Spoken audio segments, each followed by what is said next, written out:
Friends, hello. I hope you are well. Welcome back to small group and thank you for connecting with your group today.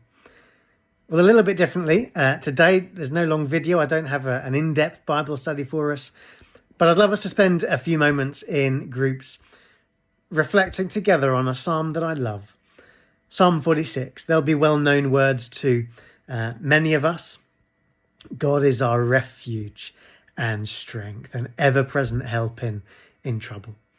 And there'll be time in groups in just a moment to chat together and think through those words like refuge and strength and help and what they mean and what they tell us about God.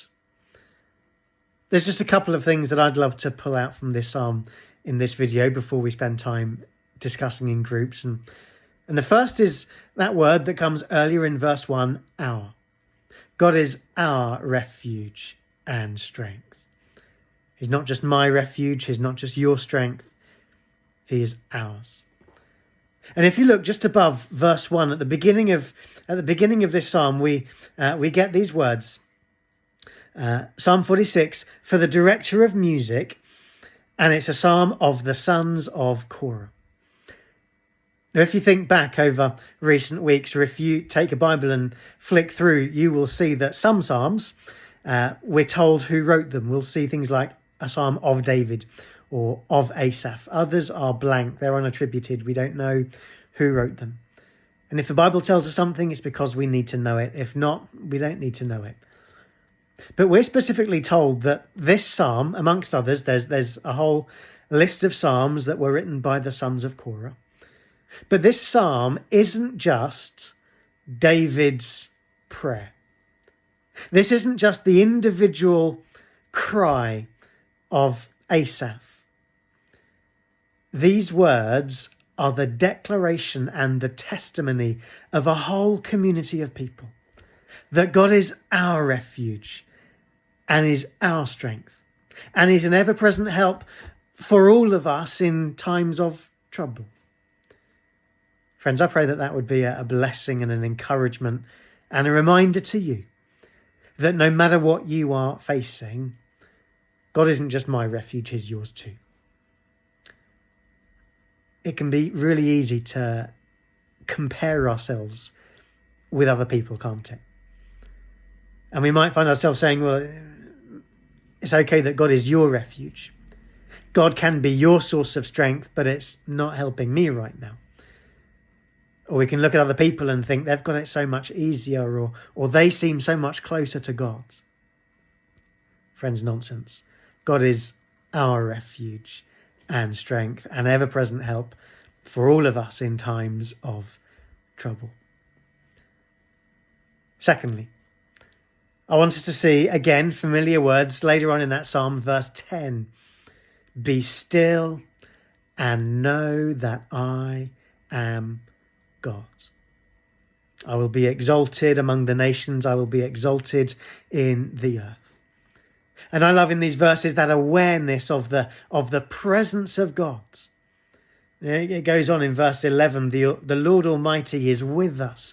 The presence of God, the protection of God, the God of Jacob, still in verse 11, is our fortress. The holiness and the sovereignty of God, that He will be exalted in the nations and in all the world.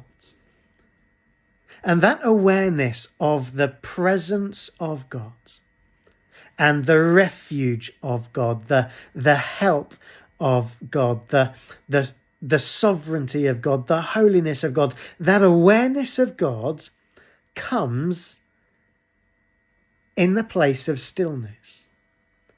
Be still and know that I am God. Now, if you look through Psalm 46, you'll notice that it doesn't seem a particularly still psalm.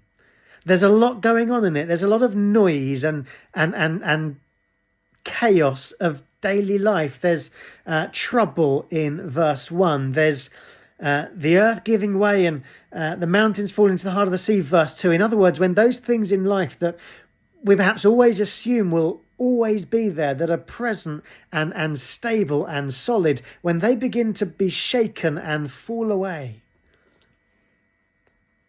There's roaring and foaming in verse 3. There's uproar and kingdoms falling in verse 6. There is desolation in verse 8. There's war in verse 9. And against that backdrop, it says, be still. Be still and know that I am God. And friends, I know that everyone is busy right now. Everyone is going through something.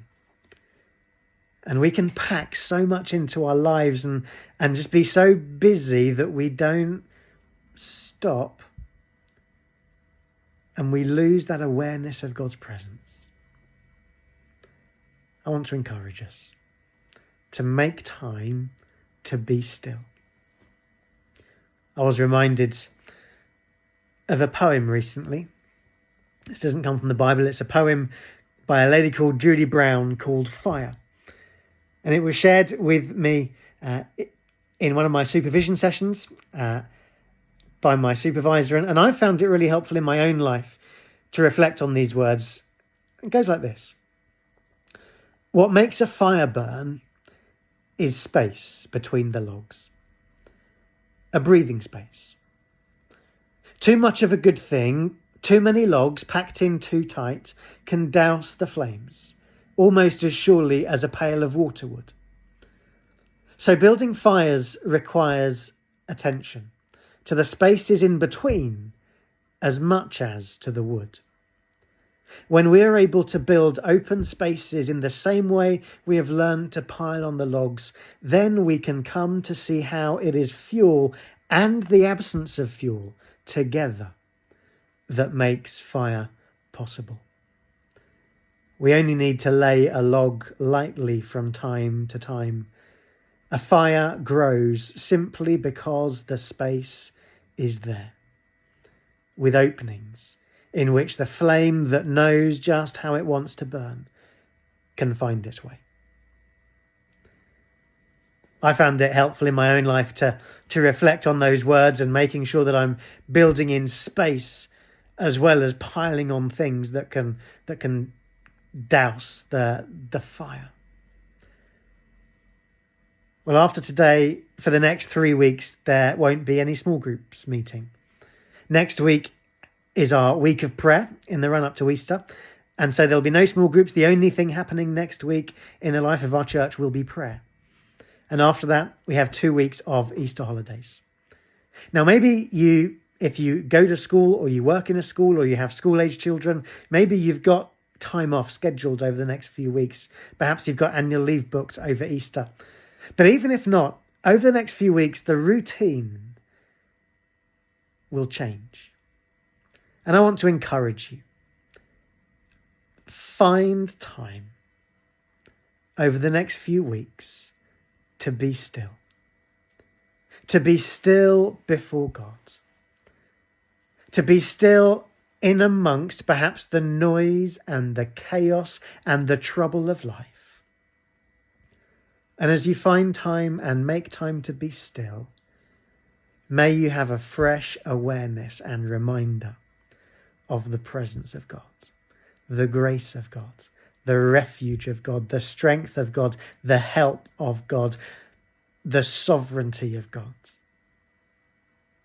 Have a great time in your groups together, and I look forward to seeing you soon.